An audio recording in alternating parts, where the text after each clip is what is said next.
Општина Штип изготви план за вработување и ќе вработува нови луѓе, а брка и прераспределува од работа стари кадри, обвинија на пресконференција од советничката група на Социјалдемократскиот сојуз. Јорданов е должен да одговори зошто претходно со закани и уцени незаконски промени директори на училишта и остави без работа и екзистенција луѓе вработени во јавните предпријатија и училиштата.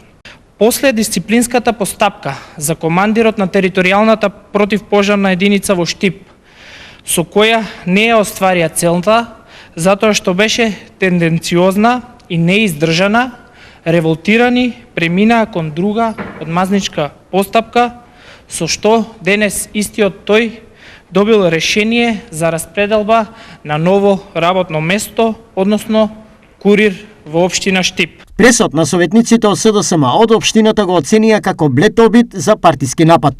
Во нивниот одговор, меѓу другото, стои: првоначалниот план за вработување на општина Штип, изготвен од претходниот градоначалник, имаше предвидено дури 12 нови вработувања, додека со новите измени на истиот се намалуваат на 6, со што се укинуваат претходно планирани места за вработување.